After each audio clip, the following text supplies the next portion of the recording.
Ce matin, je vais continuer avec... continuons d'abord parce qu'il y a quelque chose que j'ai laissé. Ici, nous voulons décortiquer aujourd'hui parce que je vais entrer en...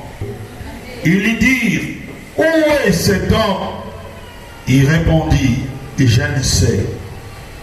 Je vais dire à quelqu'un ce matin, c'est un grand privilège pour un homme.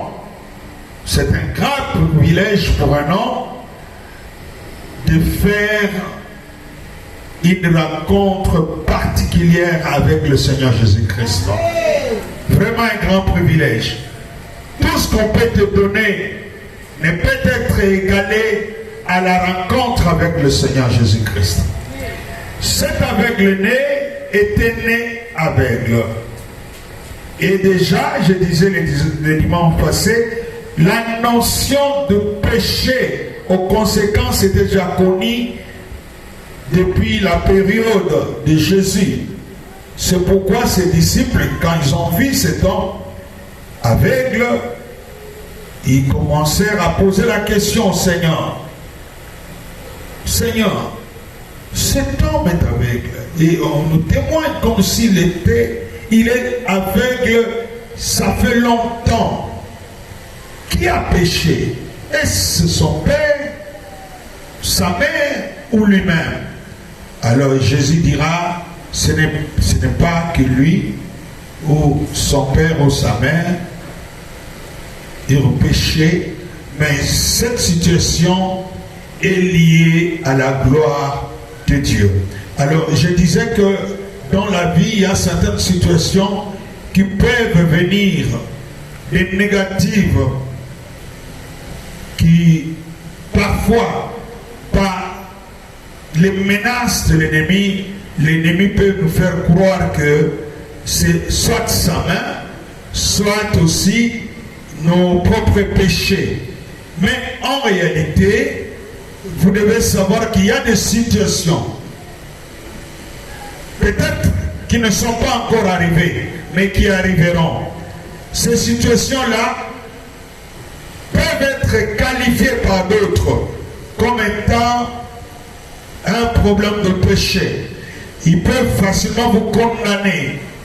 Mais je vais vous dire une chose.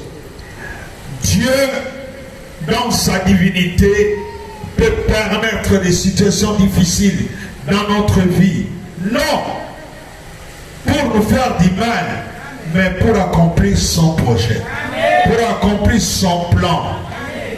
Alléluia. Si vous êtes dans une situation difficile, où vous vous rendez compte que votre relation avec votre Dieu ne vous reproche de rien, soyez calme.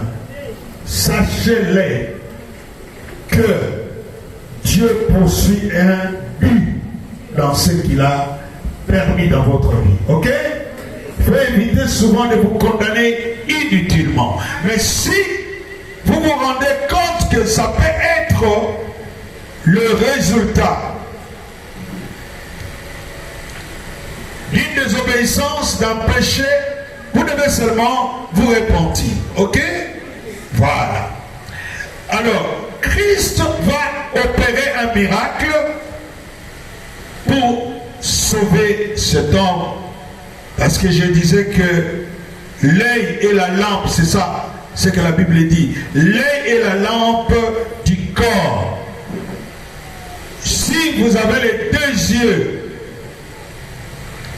en difficulté, le corps sera dans le noir. Et cet homme a fait toute sa vie avec certains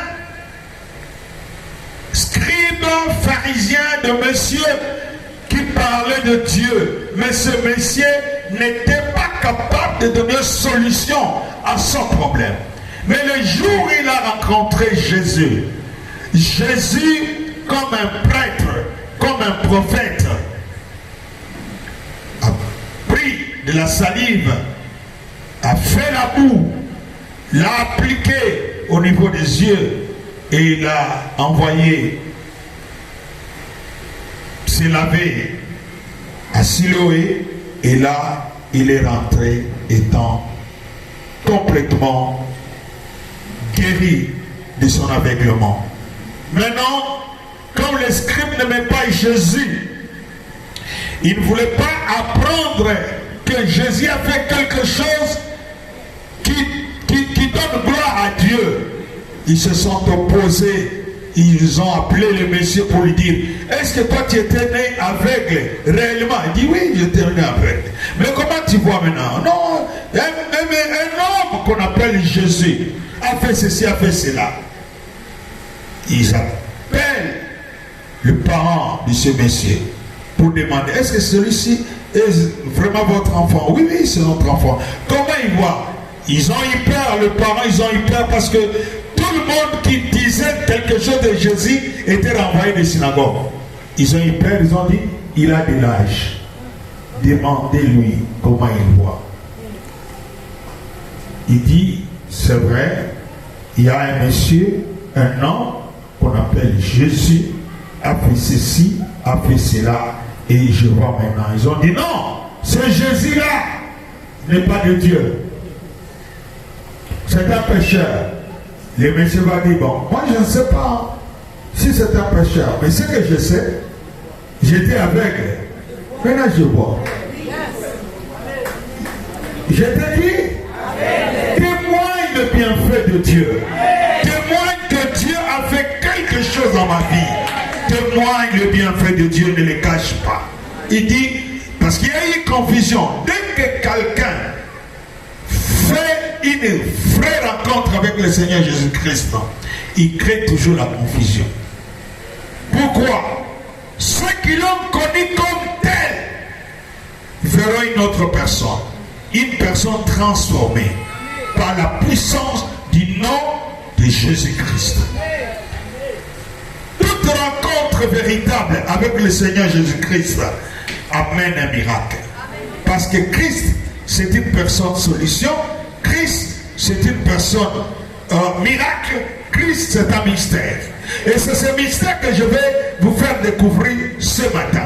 Ça, ce que je viens de dire, c'est juste une petite révision sur ce que nous avions eu à voir le dimanche passé.